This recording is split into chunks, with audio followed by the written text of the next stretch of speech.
So today we're going to try and show anyone who wants to know how to propagate a new Magnolia hybrid, how to create your own Magnolia hybrid, how to try and breed something new and different. And we've assembled here on the table a selection of Magnolia flowers which were picked yesterday, and I'll explain the reason for that in a minute. And we've picked deliberately some red flowering varieties, some purple flowering varieties, and some pink flowering varieties. And when we stop and think about what is it that we want to create in our new Magnolia hybrid, there are lots of criteria to think about. We might be trying to produce a small growing magnolia using variety tree magnolias that don't grow into trees but are just shrubs. We might be trying to create something for a smaller garden. Equally, we might be trying to create something that flowers very early in the season or very late in the season by muddling up a late flowerer and early flowerer. Or we might just be trying to create a brand new colour, something that hasn't yet been seen in the world of magnolias, or a texture that hasn't yet been seen in magnolias, or a shape of a flower that hasn't been seen in magnolias. So with this selection in mind, we need to think about what we're trying to achieve, and today I thought we would really try and get a purple and a reddish variety and cross them together. But we've also got to think very hard before we start about which are going to be the pollen parent and which is going to be the seed parent. And we need to pick a seed parent which we know will set seed in a reasonable year in a Cornish climate. Not all the magnolias that we grow regularly set seed. Some of them very rarely set seed. So we need to be selective, and we do know that one or two on this table are very good seed parents. So that's what we'll be looking to grow the seeds to create our new hybrid. So now we've narrowed the field, and I've got two flowers from what we hope will be the pollen parent and a couple of different options for the seed parent. And the crucial thing now is to determine whether or not we've got pollen in the pollen parent flower, and a quick check of that. When we picked the flower, we wanted the flower to be fully enclosed because we don't want any other insect to have been in there before we get there, but equally we want to know that there is a ready supply of pollen. So we're just going to slightly open the flower and see if there's pollen to be seen in the center of this flower. And in this flower, it's slightly premature. There is no pollen to be seen there. So we'll remove that, but when we look at this flower here, which is slightly more open, we will see that there's pollen galore. And that pollen has been produced since the flower opened indoors, and we know that no insect has been there. There's vast amounts of pollen there, so it's an absolute perfect pollen parent. Then we need to look at the seed parent, and equally we want to be absolutely certain that there has been no other insect has got here before. So we've picked these flowers more recently than the pollen parent ones, and we can quickly see that there's nothing has been in there.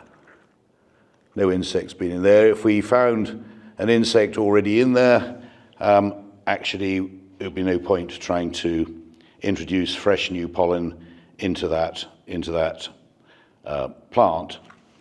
So that's one option. And when we look at the dark purple flower here, and when we look in there as well, we see that yes, it's been nicely closed up, no insect has got in there. So we can do our cross between our nice red and our nice purple. We've narrowed down what we're going to try and achieve, So we're going to try and get that nice red colour on top of that nice purple colour and create something very new and exciting, and this is how you do it. So now we're going to very gently prepare the pollen parent flower ready to get the pollen onto the seed parent. And very, very gently we are going to remove all the petals, all the tepals. And we're going to do that because it just makes it that much easier to get to the pollen where we want it to be. So just very gently, very delicately remove these lovely tepals, and we're left with the anthers of the plant, which you can see are literally dripping with pollen. And now we're going to do the same thing very gently with the seed parent flower, where we know there is no pollen and where we know there's been no insect in there. So we're just going to spread out and gently remove the petals, and this time I'm going to do it manually because they're quite happy to break off. And why are we removing those petals? Because when we've finished our cross, we don't want any other insects or any other bees or any other wind-blown pollen to get anywhere near the cross we're trying to make. But now we've got to do something even more important, which is we've got to remove the anthers. Although they haven't got any pollen on them yet, they will do. What we don't want is for this flower to be self-pollinated by itself. So we need to cut off very gently the male reproductive parts, or the anthers. And I'm perhaps doing this a little bit quickly, but we have to go very, very gently. And all we're leaving is the stigma, which is the female reproductive part. And last few anthers I'm just going to remove manually. I need to remove the whole thing. So what I'm left with is the stigma, the female reproductive part. So now we come to the act of procreation, or the sex act, and basically we need to get the pollen from the pollen parent onto the seed parent. And all that we need to do is to drape the stigma over the copious amounts of pollen in this flower. And you can see the pollen is sticking to the stigma. You can see when you look very closely that the stigma is now covered in yellow grains of pollen all up and down. It's from top to bottom, and the hybrid has been made, and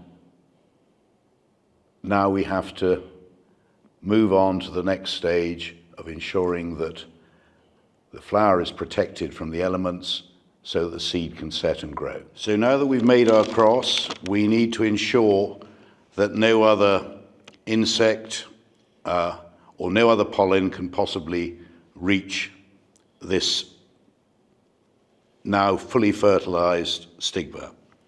And what we do is we wrap it in a paper bag. Now obviously a paper bag out in the garden isn't going to last very long. It might only be there for maybe a week, 10 days or a fortnight, depending on the weather, before it rots away. And we need to put a little bit of string just to secure it tightly so the bag remains in place, doesn't blow away. So now fully secured, but there's one more thing to do. And that is to attach a label to the branch so that when this seed has developed in the autumn, as we hope, we can remember which branch of the tree it was on, and we've written the name of the cross that we've made. Not every one of these attempts at hybridization will work. If it does work, we'll know about it in September, October, when we see the seed pods swelling and bright orange seeds creeping out.